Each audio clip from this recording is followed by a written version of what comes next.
We start our movie off the same way J.J. Abrams did, by having a Star Destroyer cover the moon of Jakku.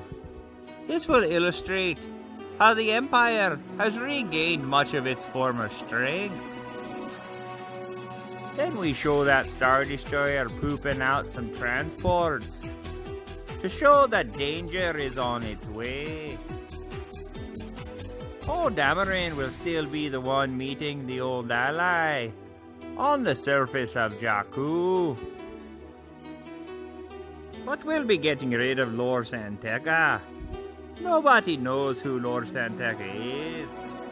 The original script acts like he has all sorts of connections with our original heroes, but they're connections we never saw.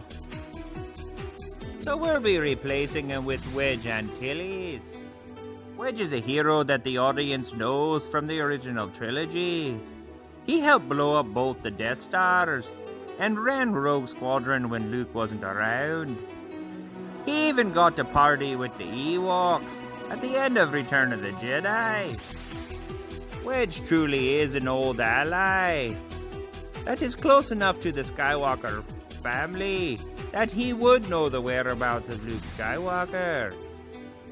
And most importantly, the audience knows who he is. And that bridges this movie with the original trilogy, and doesn't leave the audience with another question, like who the hell is Lord Santeca? So, the first thing Wedge is gonna do is tell Poe how he knows where Luke Skywalker is. To this day, I don't know how Lord Santeca got the information he had. So we're gonna have Wedge explain how he got his information. Wedge will tell Poe how Luke Skywalker came to him and asked him for help tracking down the original Jedi Temple in order to find a way to counter this dark side spell on his students. Wedge and Luke then put together a group of trusted friends and members of the Rogue Squadron to help Luke with this task. And just as they thought, they had figured out where the temple was. The Empire caught up with Rogue Squadron over Jakku. Wedge doesn't know what happened to the other members, as he was shot down and crash-landed on the surface of Jakku.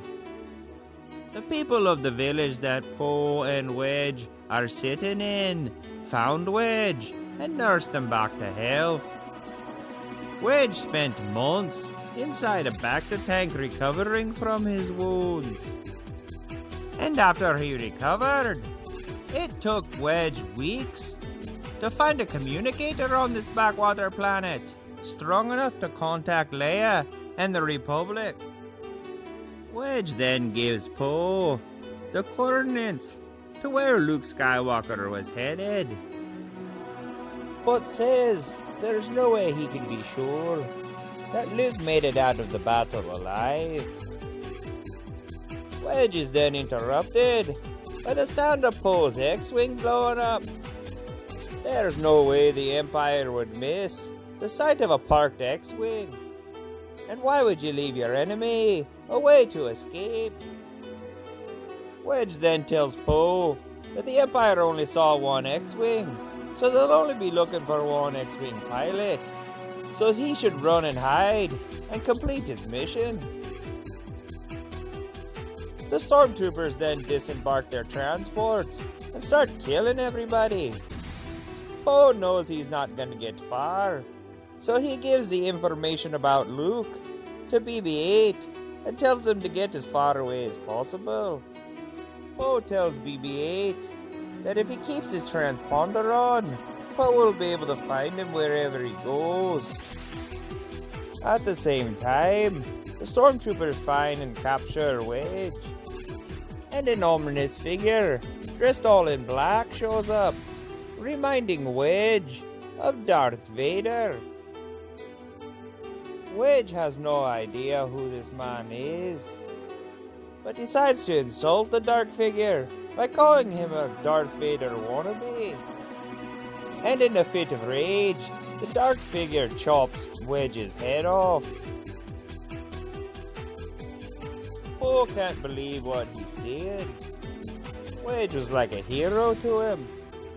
So he too loses control of his motions and takes a shot at the Dark Figure. And just like the original movie, the Dark Figure freezes the laser blast and Poe where he stands. This scene was just way too cool to mess with. And obviously, Poe thinks so too. After some humorous banter with the Dark Figure, it's obvious that Poe has the information the Empire wants. So the Empire puts Poe on the transport and burns down the village. Now I keep calling Kylo Ren the Dark Figure because at this point in my story, nobody knows who the Knights of Ren are. As far as our heroes know, Kylo Ren is a brand new evil in the galaxy.